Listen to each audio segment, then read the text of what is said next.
You're tuned into Spatial Spectacle. I'm your host, Stephanie, and we are kicking off season 2 with Allie at Personal Alchemy. I see what you did there. I love that. Welcome to the show, Allie. Thanks for joining me. Thanks for having me. This is my first podcast in my, living room without Zoom. So we had some technical difficulties last time, but that's okay. Yeah. What's meant to be will be. I think that it was supposed to happen. So you recently started your creator journey with your own personal business with Personal Alchemy. How did you start that? What drove you to be like, hey, I'm going to do this now? Yeah, so I think it was a combination of a lot of different things over a long period of time. Mm-hmm. So my job before the last job that I had, after working there for a while, I started feeling this feeling of like, I'm not supposed to be here anymore. And it just kind of like came all of a sudden. And like, I don't really know what caused it. It was just kind of like, I felt like a ghost almost in the job. Like it wasn't anything that anyone said or did. It was just a feeling of, I think that I've learned everything that I could possibly learn here. And I think somebody should be in my position and I need to move on to whatever the next phase in my life should be. And it was just this like inner knowing of that. So that's when I started applying to other jobs to try and get a different job, to get a different experience, to just figure out what it was that I was supposed to be doing. And I was not making a whole lot, and I thought maybe what I need to do is get a design job where I'm doing something similar, but I'm making a little bit more money. Right. So I just kind of like started applying to different places to try to go forward into that next part. So I did that, and I got a job at my last place where I worked, and that one was just like the nail on the coffin for me for like the corporate world at the moment. It was the place that I worked where I just felt completely not myself, more so than any place that I've ever been before. Another intense, weird feeling of just like, this is definitely not for me. And like, I thought the last place wasn't for me, and this place is absolutely 1,000% not for me. Absolutely, yes. And it wasn't the people or necessarily, the work was not great. It was just, I was constantly feeling overworked and like fight or flight every day. And then, so all those feelings were building up for a while. And then in February is when I thought of the idea for Personal Alchemy. Mm-hmm. And originally it was going to just be like more than art. It was going to be like jewelry, like several other things like candles. I was going to make little like ritual kits and stuff, which I still think sounds amazing, but I decided to like reel it in and like go with like the thing that I am most passionate about in life, which is my art. That was my idea back in February. That's smart. That's really smart, because my problem is I have every single iron that I possibly can in every fire that I've ever come across in life. Yeah. So like I've really had this like, okay, rein it in. I feel that. That's interesting. Yeah, it's like hard to rein it in when you have so many ideas that you're so excited and like passionate about, and you can see how it might be and like your vision for like you can even picture it and you're like, this would be so great. Like I had so many ideas. I was like, yes, this is great. But I'm only one person. And so like reeling it in really helped me to kind of put my focus all into one area. And that was February, and at the time I was planning my wedding. So I had so much on my plate that I couldn't really sink into it until like June or so. Mm-hmm. And then finally my wedding happened, and all that was like done. And I could, which that was great. I'm not like, that was over. I'm like, yeah, that was awesome. Yeah, I'm Chris like, won't take offense, I don't think. no, it was just like a lot of planning, and then the job was like insane. I'm like, finally, like I don't have to plan, and I don't have to work here. Well, I don't have to like focus so much on my job. I started focusing on like my art and like my job taking a back seat of like I'll get my tasks done, but you're not getting anything else out of me. Yeah. And I feel that. Like the corporate world is just, I mean, you become a number. You really, I mean, literally, you become a number. Yeah. You know, there's been places that I've worked and I don't even think people have known my name. You know what I mean? So it's like, I was told in that job too, like very bluntly, you're replaceable. You are replaceable. Everyone's replaceable. And I'm like, I understand that statistically, but do you have to say it that way? Like, you have to be mean about it? yes, yes. I get it. Like, I get we're all replaceable, but we're all very unique as well. No two people are the same. Absolutely. 100%. And a lot in the corporate world really treats people like they are the same. Everybody's the same. Everybody has the same physical, mental, you know, spiritual health or what have you. And grinding your whole life, what, I mean, who would find joy in that? Yeah. You know? Now I'm not, you know, oblivious to the fact that inflation is high and we need to, you know, make money to survive. Yeah. But I think that a lot of people, especially after our little lockdown, kind of realize like, oh, wow, I am dispensable. You know, why am I not doing things that bring me joy? Yes. You know? Like, it's like people started realizing that they were actually not focusing on the things that they enjoyed at all in life. And they were like, wow, I'm spending all of my time doing something that I actually don't want to be doing. Yeah. Or spending my time towards. And I never made this decision. It just kind of happened. Yes. And it keeps us in this state of, you know, fight or flight. Yeah. You know? And I think that that's a huge problem in our country because everybody, it's like, oh, well, if you don't work, you're not valuable to society. And honestly, I get it, but I also understand that we need more creators. We need more artists. We need more people that provide entertainment because it's a dark and scary world out there sometime. We don't need to be in this state of just intensity all the time. I mean, that's really how I felt like when I was working multiple jobs and like trying to make ends meet. It was just like my life was so intense.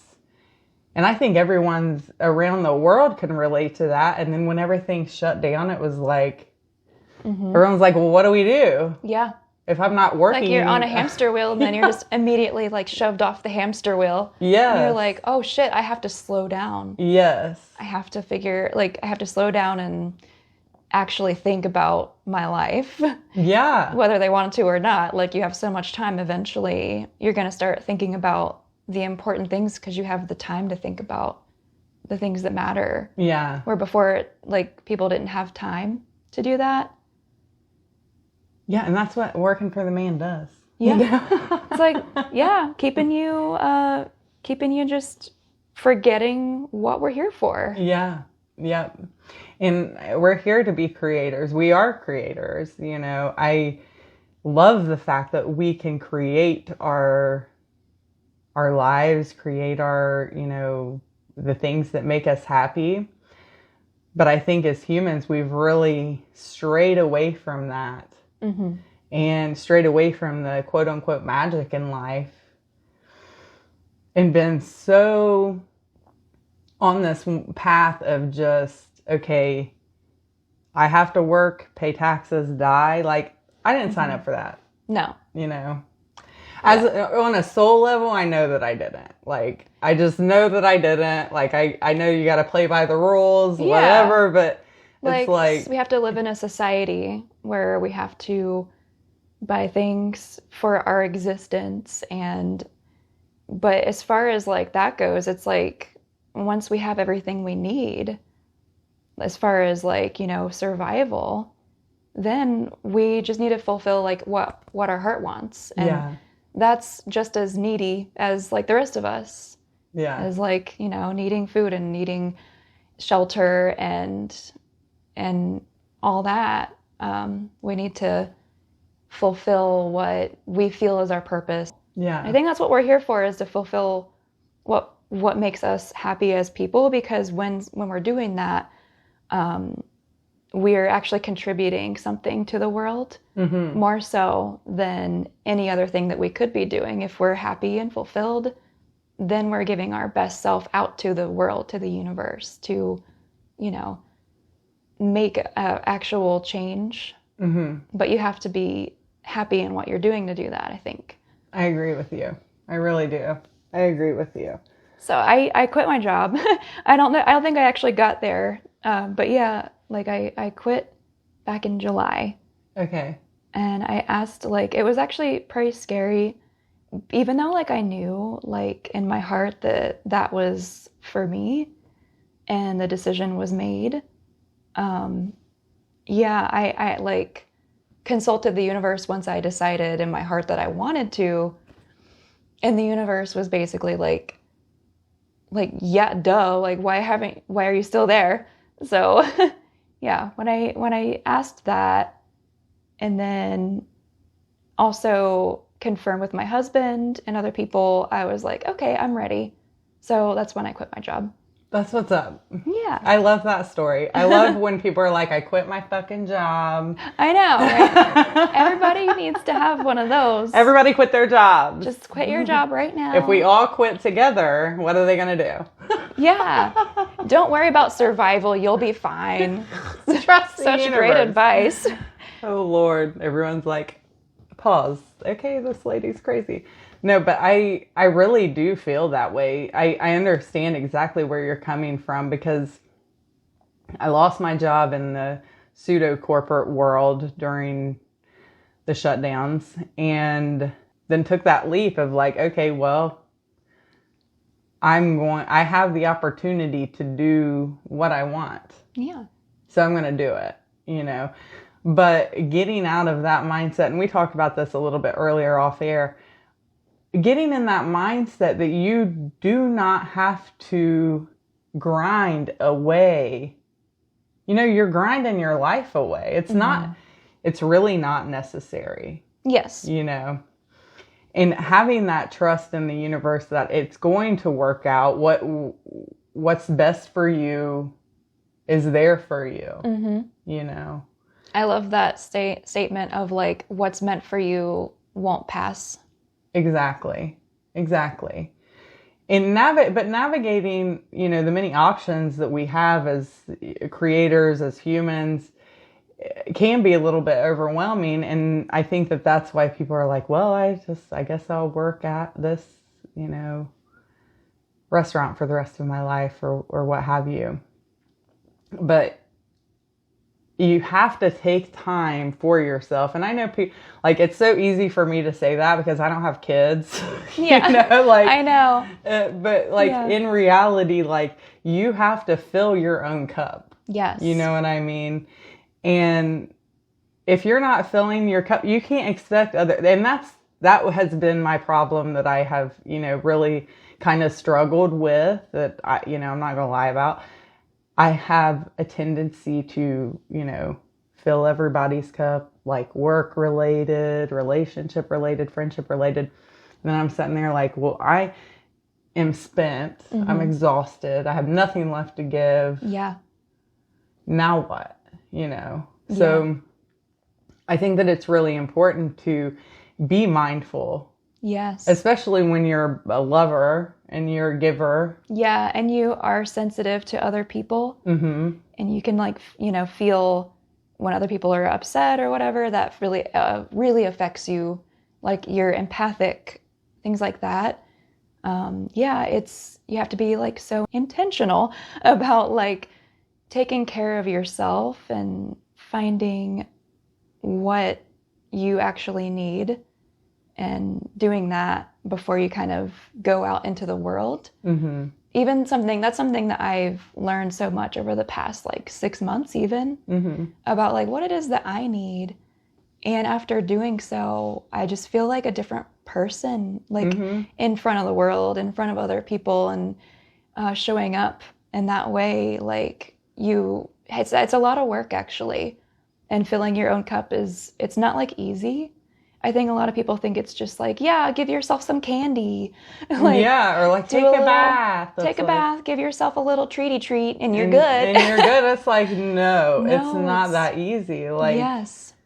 honestly, like, the best hard. thing that's really helped me is meditation has really, really helped. Like spending that time with yourself, right? Like instead of, having the TV on or music going, like really, I mean, there are very few people, and up until probably my mid 30s, did I eat, I never even did that. I've never like sat down and been like, okay, I'm going to sit here and I'm going to be quiet and I'm going to spend time with myself. Yeah. That was such a foreign concept to me.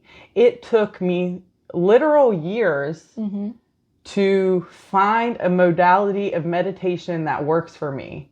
Because for the longest time, it was like, self-care means, spending time with yourself, meditation, what have you. And it's like, I can clear my mind at this point in time. But at the beginning of it all, I couldn't clear my mind, but at the end of the day, like it's not this one way there's not just one way of doing things. Yeah. Which is great. It is. But like coming to that realization kind of took me a little bit longer than probably necessary. Yeah. So, like you don't have to do it black and white in a certain specific way that you see online, or right. Different things resonate with different people, and one person's meditation is another person's hell. Mm-hmm. Like we're all so different, which is great that we can all meditate in our own ways. Mm-hmm. Even if it's not meditation, like sitting down with your legs crossed, eyes closed. Some people can do that. Mm-hmm. And then other people are like, I want to go on a run and my body needs to be moving. That's what I was about to say. Like, I think that a lot of like athletes get into this meditative state when they're doing their thing. You fall into this like autopilot. In my case, gardening was my meditation, spending time with plants.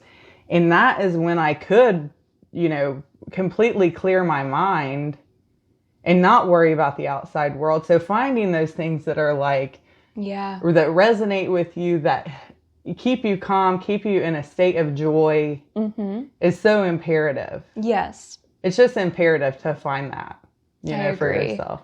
I think journaling is helpful too. Yeah. Because I think it's helpful to take time to think about what do you actually believe. Yeah. Because sometimes your brain tells you lies and makes up things to keep you safe, to keep you small, and to make sure that you don't die, basically. And it's like, dude, I'm not going to die. Like, so I got this, I promise. I've got this. I'm going to be okay. But like, I feel we have to remind ourselves of the actual real truth that we actually truly believe in. Like lately, I have been kind of like when I think about something, I'm like, that's so true.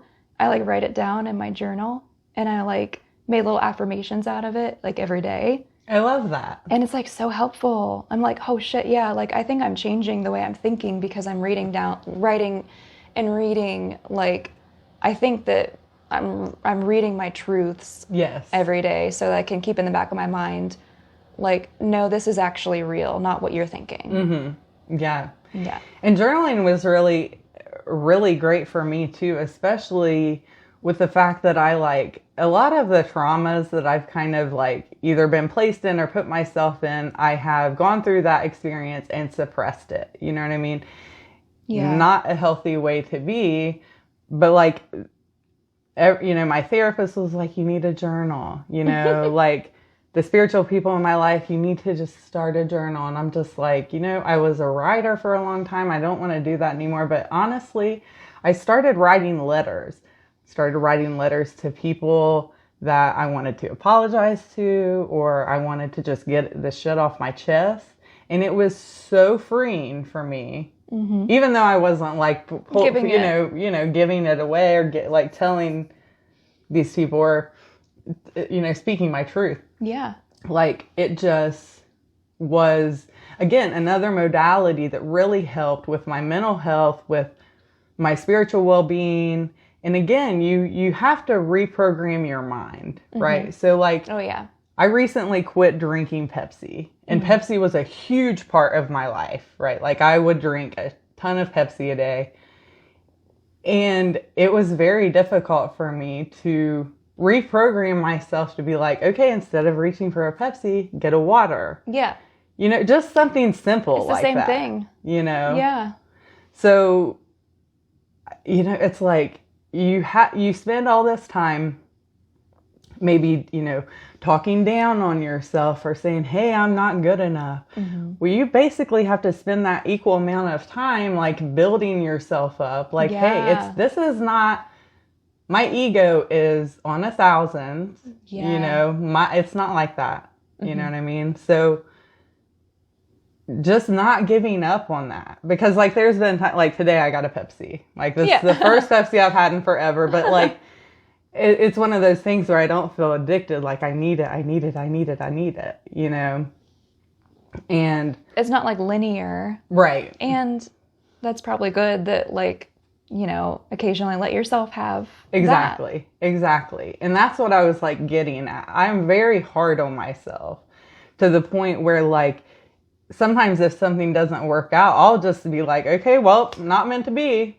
Yeah. But in reality, it's like, I think that God is really like, hey, like you can do better than this. I have bigger plans for you. And I say God, I mean, universe, the whole shebang, our creator. But regardless, I think that having these like struggles really helps you appreciate the fact that you've put so much work in. Yeah. And you like look at yourself a year ago, 2 years ago, 5 years ago. Yeah. And you can tell. Like completely different huge person. Huge difference. Yeah. Yeah. It's awesome. It is awesome. And I really encourage, different clients and people that I talk to just be like, you have to find your joy. Yeah. I can't tell you what your joy is, or what's going to make you happy. That is your journey. Yes. It's different for everyone. Yeah. So regarding like your art, you discussed, you're like, okay, I wanted to have a bunch of different irons in the fire, but I really focused on my art because it brings me the most joy. Yeah. Regarding your like mediums, I know you do a lot of watercolor. Are there any like mediums that you're just maybe not super comfortable with that you're like, I'm going to do this today? Like, I can't paint with acrylics to save my life. Like, but I still use it because it brings me joy. You see what I'm saying? Like, yeah. I'm stuck on watercolor. Yeah. And it's not necessarily because I'm afraid of doing other mediums. I am totally comfortable with the fact of trying something new and not being great at it and kind of working my way up to being just as good at it. The reason is just because I love it so much and I just can't stop with the watercolor. It brings me so much joy to create with it, and there's just many different techniques you can use. Like you can be extremely loose with it and free and do like tons of water, tons of washing and make it like wild, and then you can be also extremely controlled with it if you want to, which I think that a lot of people don't realize, as a lot of people are like, it's watercolor, so it kind of does whatever it wants to, and you can't control it, but you could. Yeah, and that's what I've really noticed with your art, like watching your reels and stuff. And I love watching other people do art. Like it's one of my most favorite things. And But it's like, I always had that mindset. Like when I use watercolor, it's wild. Like that's just my art. I'm kind of a wild person regardless. So like the majority of my art is pretty wild, unhinged chaos. Like that's awesome. But like whenever you're literally like, I love getting in. I just bought a paintbrush that's like this tiny and it's like very, very thin, and I'm like, yeah, I can paint whiskers. Like I can do whiskers real good with that paintbrush. Like I'm obsessed with those like little details and all that. But I do try to kind of like have a balance. I tell myself like let loose a little bit. You don't have to be so tight. And I think that's what's great with watercolor for me. I think it's good for me to have the option to go wild. And I got into watercolor in college. Before college, I was acrylic all the way. And then when I started college, my professor, Todd Reynolds, he was awesome. He pretty much was the one who put me onto the watercolor. But I was 100% acrylic, and he just one day goes like you should do watercolor. Like, that's what you need to be doing. It would be great. And I'm just like so scared. Like, I don't think that that's great for me. I don't know if I want to do that or not, but I did and never really looked back. And what was great with him too is the way that he had tutorials on how to do watercolor and stuff. Oh, awesome. He would have like a big table where he would just like have everyone crowd around the table, and he would do his painting and tell every step of the painting and like why he was doing it, every technique, and basically a little detail. And I was just like, all that was so helpful to actually learn. Yeah, I think that there are a lot of really, really talented people at Shawnee. I mean, just the professors there. I've had some of course I've had some really shitty professors, but that's okay. You know, not everybody loves me either, so, you know. Yeah. Win some, lose some. But, like, honestly, like, having, you know, Todd do that, you can see the progression in your art or the way you're doing things, because whenever you're doing your, you know, paintings, I feel like it's easily understood from I don't want to say I'm a non-artist, but you know, I'm not trained. Like, my 1 year in fine arts did not train me to do shit. But, you know. Yeah. I know a bunch of really useless art history, though. I mean, that art history is so fascinating, though. That's a whole other... It is fascinating. Yeah. It is fascinating, but I have yet to use it. I think maybe one time, like... But that's okay. And it was like the Venus statue that I had a little conversation with somebody about. But anyway. Do you have an art history minor? No. Okay. I took 2 classes with Isabella Graciani. Yes. She's so great. And she was great. And I think that if it would have been anybody else, I would have been bored to tears. Yeah. But she really she was so passionate. Yes. So passionate. Yes. And that's the thing that I wanted, kind of what I was getting at with a lot of these professors that I had in my experience there. The passion really shows. Yes. You know. And if you're not passionate about what you're doing, do something else. Yeah, I agree. Like, really. Because you're going to be so much happier and you're going to feel more alive. Yeah. I think people just don't feel like fully alive when they're not really opening themselves up to do what they love to do. And kind of depriving yourself. You are depriving yourself. Yeah. You really are. And, like, I've been trying to, like, etch out a little piece in my day to at least draw. Yeah. At least do something that, like, isn't cleaning this house or, you know, packing orders or, you know, doing whatever the business entails. It's like that. I'm not a machine, you know. So why am I acting like that? You know what I mean? It's so ingrained into our society. It is. And the deprogramming has just been insane. I mean, but when you grow up and you have like 3+ decades behind you of just like, okay, this is how you work until you die. If you don't work, you don't get what, you know, you needed and want. And that's all true, but all at the same time, it's like it does not have to be that way. Yes, I think that people have, well, not think, I know, like, you know, in society we have our idea of not just work until you die, but it's like a formula for how your life is supposed to go and what you're supposed to do up to each certain age, and it, whether you believe it or not, whether you actually think that way or not, kind of in the back of your mind, it's like you said, this programming that kind of puts you in a cage of like what you think is possible for you to do in life, and like doesn't allow you to kind of come up with different ways to live your life, come up with alternative ways that you might be happier with.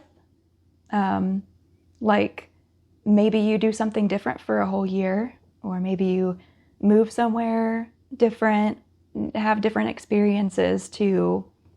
But like if you think you have to get married at 25 and buy a house at, you know, whatever age, have kids at this age, don't go too far away from where your family lives, and then it really limits you on what you feel that you're capable of, I think. And it's like, no, you're capable of doing whatever you want. Yeah, it's true. And like, I know that as a woman, from my perspective, a woman in her mid-30s without children, like it just got to the point where people aren't asking me all the time, like, when are you having kids? It's like, how do you know I want to have kids? Yeah, you know? That's a bold assumption. Like, you know, just because y'all have kids doesn't mean I want to have kids. Yeah. You know, I don't have anything against kids. It's just, I have never wanted to have children. Yeah. You know. And people like feel bad for you. Like it's like weird. Like some people will take pity on things. It's like, oh, you haven't done this yet. Oh man, I'm so bad. I feel so bad for you. Like, I'm like, why do you? They put off that vibe. Like, they put off this vibe that you don't have as much joy if you don't have children. Yes. And it's like, or if you know, and again, like there's many people who have like been in these long-standing relationships that don't get married, like Goldie Hawn and Russell, whoever, I don't know who she dates, but she's dated this guy Stevie Nicks. I don't think she ever got married. I don't know, but I think there may have been a little baby marriage, but I don't want to say that because Katie will be like, ma'am. She'll know. She has like the Stevie history on. I know she doesn't have children. No, and it's like you don't have to, like as a woman, I don't have to have children and get married to be fulfilled. Yeah. Or to fulfill society's expectations of me. Your creation, your baby, is like whatever you put your passion into. Right. Whatever you put your heart into and everything like that. It's you're creating something, birthing it into the world, which is not in the same way. Yeah, yeah. And I'm not saying like people who have kids are not doing it right or anything like that, because I don't feel that way.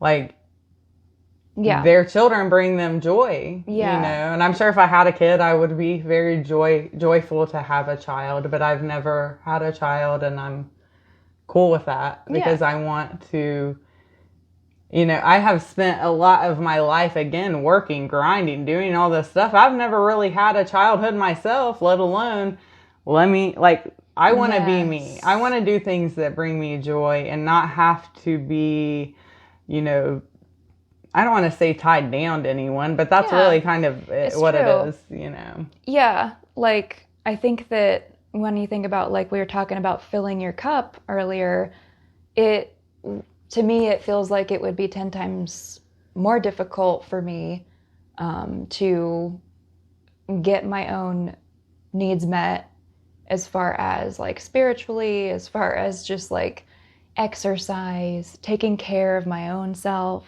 Those things are already hard for me, and I'm sure a lot of people. I just don't want to put on that extra like work, because I think that it would just be very overwhelming. And that's how I feel right now, at least. I have a lot of admiration for people who have a child or multiple children, because that is a tough job That is a tough job. I see a lot of them killing it. Oh my gosh. I mean, like, it's just nuts to me. Like, you know, my cousin just, I say she just had a baby. She really didn't just have a baby. Her baby is now like three now. I mean, in the past 5 years, I feel like everything was yesterday. But I mean, like, you know, she goes through these struggles and like handles it like a champ. She opens up about her mental health. That's another thing too. Like, that is so admirable to me when people drop the facade. Yeah. Because it's like, hey, this is a hard job. Parenting is hard as fuck. Yes, I love that. You know, and she's like, hey, like, these are the struggles that I am facing. Mm-hmm. It's okay that I'm facing these struggles.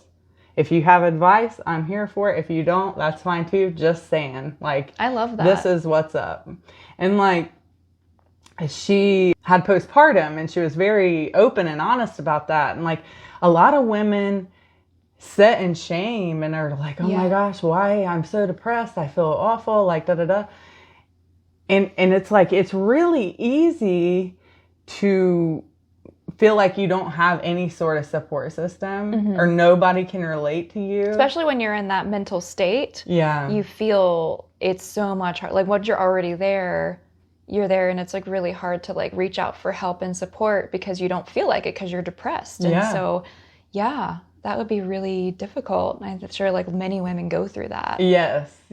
And that's what I was kind of getting at is like, a lot of people really suffer in silence and like continue that day to day of just like, okay, well, maybe today will be tomorrow, or like, you know, and it's like going through that grind continuously, not doing anything that, you know, actually brings you joy is depressing. It will deplete you, you know. But again, I really find it admirable the people that are out here that are like being raw, like, hey, this is my perspective. This is my journey. You don't have to agree with me. I'm just saying like, hey, like this is, you know, that vulnerability is really admirable to me. Yeah. Whenever like anyone opens up about something more deep in their life to me, it's like so exciting. I am like those people at the party who are just like, they're in the corner and you're just like, so what do you think about like ghosts and stuff? Or like, I can't wait. Like I was like, who here has seen a UFO? Like if you were just like, what, ma'am? Please don't. It's like, okay, we've all said hi. We've all had some of the nachos. Is it Let's time talk yet? about the paranormal. Can we talk about the paranormal? Have you ever seen a ghost? I have seen an orb. Okay, cool. And I don't know exactly. That's weird. It was weird. It was in Gettysburg. Okay. Gettysburg. What an appropriate place for ghosts. In a cemetery, of course, of all places. Very, very stereotypical of his ghost. But was the orb big, or was it just like a light orb? Was it white? Or? It was a light orb, and it was like far enough away that I couldn't really get a gauge on size, but I would say pretty big. Mm-hmm. And it was like hovering, and then it like dropped, and then it turned red, and then it disappeared. And I was just like fascinated the whole time. I wasn't scared. I was just like, whoa, that's really cool. My stepmom was like screaming because she also witnessed it too. And she was just like, oh my God.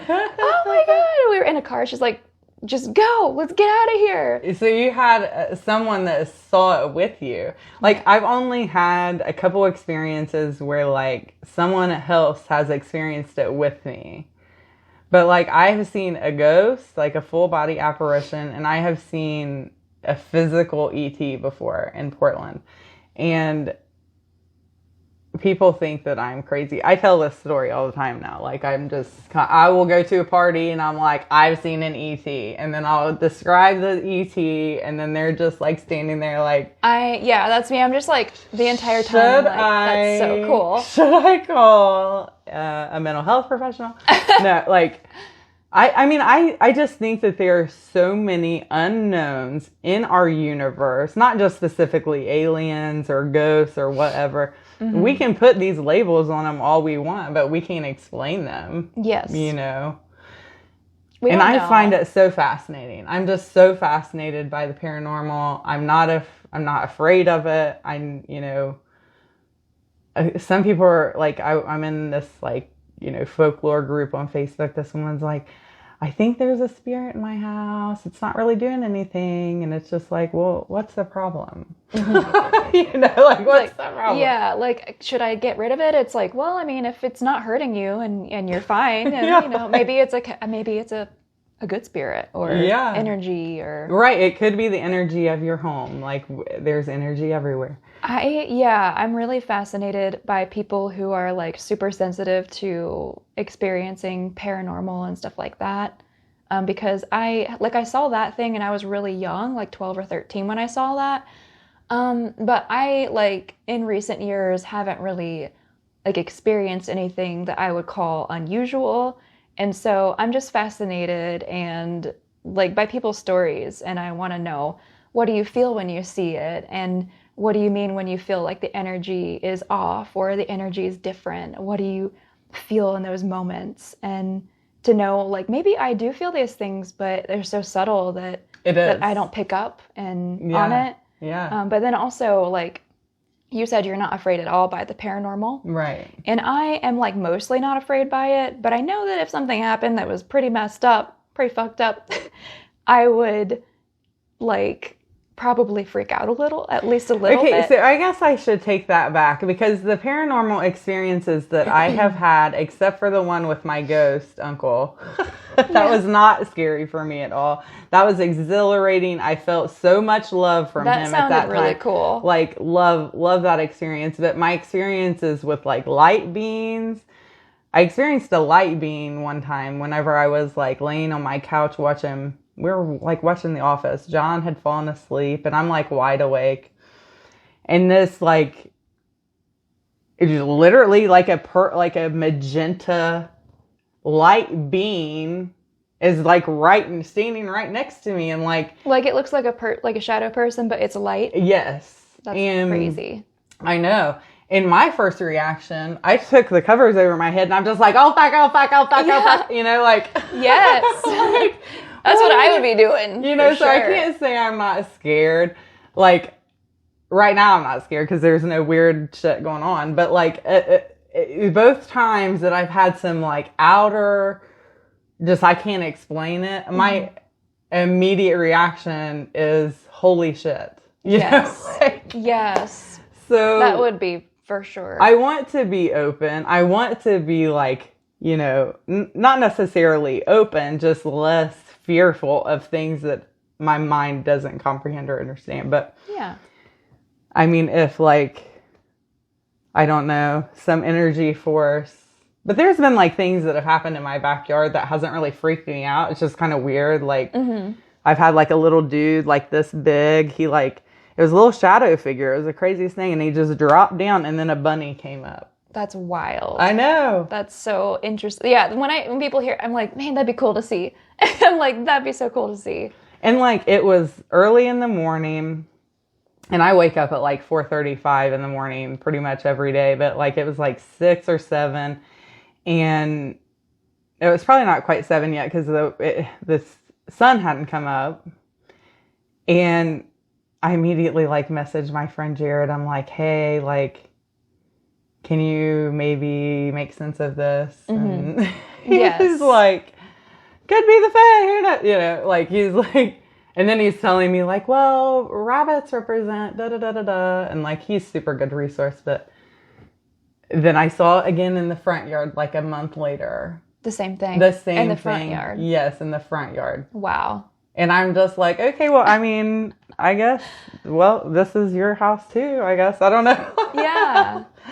Should I leave you food? The fact that it's a rabbit makes me feel comfortable. Me too, because like I don't know. I've never been afraid of a rabbit. Yeah, me in neither. my life. Like I have been bit by a rabbit. Oh, but really? Like when I was young, and that's crazy. It was totally my fault. But anyway, yeah, like I've had a lot, and honestly, I didn't really start having paranormal experiences that I recognized until I moved to the West Coast.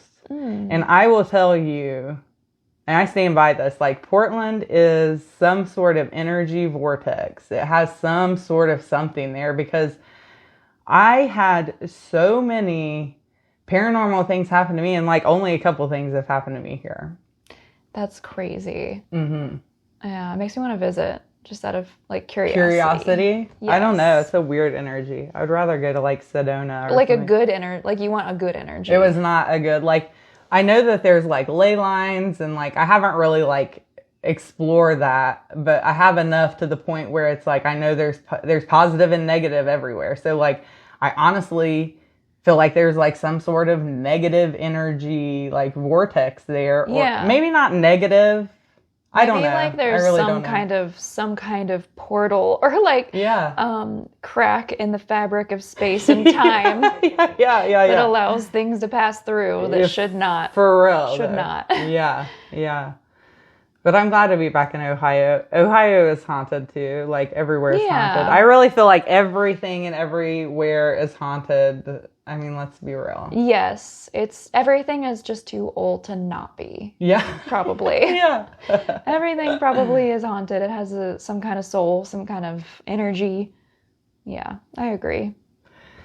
So, do you have any like upcoming events that you're going to do for like with your art, or are you going to take a little break for the winter? So, I don't have any upcoming events. I've done 3 festivals and over the last couple months, and they were a lot of fun. But right now, I don't have any like main event that I'm working towards. But I have ideas brewing for the future. Yeah, and you launched your website too, right? Yes. So you can buy prints on the web. I'll put that link on the video and in the description too, so you can. Yes, I have my website, and I launched that back in like October or so, and that went really well. I'm just kind of like taking my time and being happy with like the things that I'm creating now that I am like slowing down and actually giving myself time to create things that I really love and not rushing through.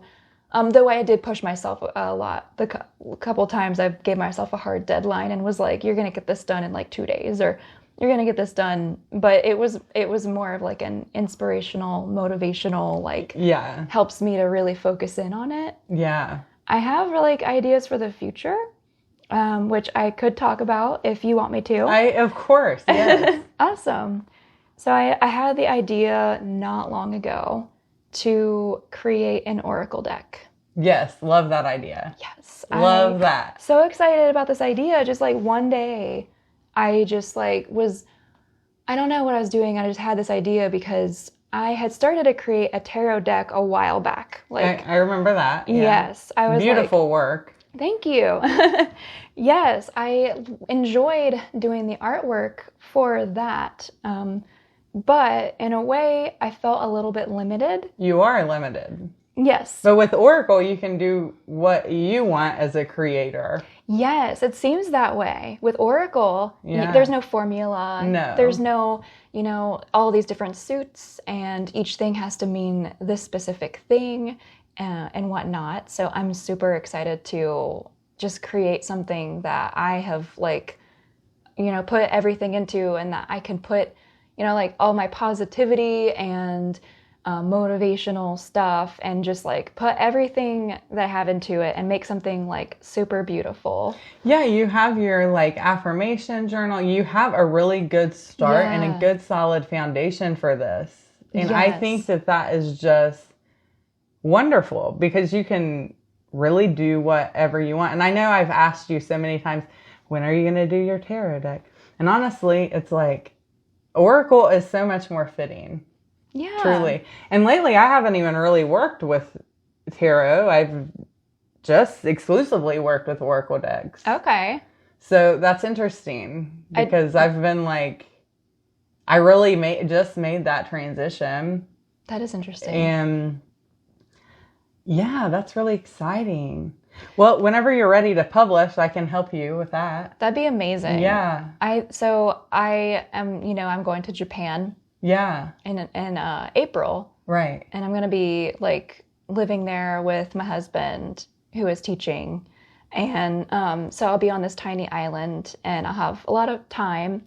And that's what I really want to like focus on while I'm there. I'm taking on the inspiration I already have and inspiration that I'll have from having like a new journey in a completely new place that I've never been, and just take all of that I'm learning and really put that into the Oracle deck. Yeah, to hell with the Fool. Let's do Allie's journey. Yeah. You know what I mean? Like, yeah. No disrespect to the Fool. We love the Fool. Yes. You know, but like, honestly, that is so beautiful. And you'll be, I mean, Japan will be very inspiring for you, I think, too. I think so. Yeah. So different. I'm so glad that Chris is there and is every day he's learning more Japanese and he's like extremely disciplined with it and he's getting good. And I don't even think he like realizes how good he's getting with it. So it'll be really nice for me to have a little bit of like a buffer of like, he can help me out there. And just these experiences that we're having together and like on my own and together at the same time, it's like going to be really, really interesting and fun. And yeah, it's been on my mind for a little bit now. I need to study up a little bit about Oracle to see like if there's something that I am missing, or like just to make sure that I do it in the way that like does justice to an Oracle deck, because I want to do it right. I think doing it right is doing whatever you want to do. That's what I love about it. I'm like, okay. You know what I mean? Like that is just and I have decks that have 100 cards. I have decks that have 20 cards. I have decks that have 50. Wow. I have some that have, you know. So you can do as many or as little. Yeah. That's really amazing. Like I have a Celtic deck that literally just has like 12 cards. you That's know, awesome. like, so that's why I love working with Oracle. And I work with different decks, and like it's all about I just really enjoy different art forms and different, you know, because every artist has such a different you know, vision. And when we're done, I want to give you a couple decks that I think you would enjoy that like I think that have really inspired me regarding Oracle and moving away from, you know, the 1909 Terra, you know what I mean? Like, yeah, the Rider-Waite. Though I do respect that story, that art, it is absolutely wonderful. It has transcended, you know, time and all these different things. I could go on. But honestly, I really would love to see another Rider-Waite. You know what I mean? Like, where's the 2023 Rider-Waite? You know? I would love that. Like, because the Rider-Waite is just so fundamental. It's like such a like introductory, like it is. It's important. Used for so long, and it is wild that it stood the test of time. Yeah, and it's a beautiful story. Very little things stand that test. True. With art and everything. Yeah, 100%. Yeah. So it would be cool. That's exciting. I wish you luck. That's super fun. Thank you. I'll be keeping everyone updated. I'll be keeping you updated on everything that I create, and I'll probably just be posting on Instagram like, here's my newest one that I did. That's kind of my plan in my head of what I'll be doing. Yeah. That's a great plan. Thank I you. wish you the most luck and joy. Thank you so much. That's so exciting. And then I'll come to Japan eventually and come join you on the little baby island. Because Tokyo, I mean, though I do want to go to Tokyo. That sounds super fun. I had some friends that just got back from Japan. But I'm not a city girl anymore. I'm like, you know, countryside or bust. Yeah, I think that it's really, ideally, I think it's super cool to be in a place where, for me, to be in a place where it's like not in the city. But like if I want to, and I will want to drive to the city, and it's not a long drive, and I can just go in there and do all the city stuff like that. And be done with that I enjoy, and then I'll be like, oh wait, back to my oasis. Yeah, for real. That's kind of where I feel like I am right now, because I live in like eastern part of Columbus, where it's like a 12-minute drive down to like the North Market or, you know, anything in that area, and I can just go in and do what I want. And where I live is not that big, and there's a lot more like kind of walking nature paths and stuff like that.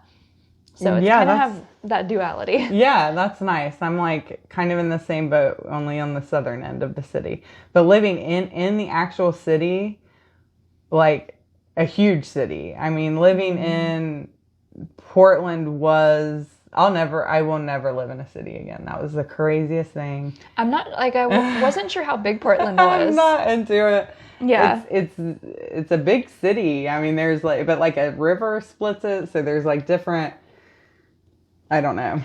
Whatever. But there's so many different like energies and everything around you all the time. Yeah. Like I can't handle that. As an empath, I'm just like, get me out of here. This is nuts. This is legitimately nuts. That would be rough. So we moved back to Ohio because I guess I'm a pansy about city life, whatever. That's okay. But I so appreciate you coming back and re-recording with me. I hope and pray we don't have weird issues this time, which I don't think we will. Yes. But I would love to have you come back again in the future and discuss more of your work and things like that. Just have a little talk. That would be fun. Yeah, I would love that. Yeah. And thank you for having me. Yeah. I appreciate it. Yeah, no problem. Anyway, I appreciate you guys for joining us and listening to us ramble. Allie has a lot of really cool art on her Instagram. I'll put that below in the description box and all the links that you can follow her journey because it's awesome. It's sweet. It's so fun. Anyway, thank you for joining us. We'll see you next time.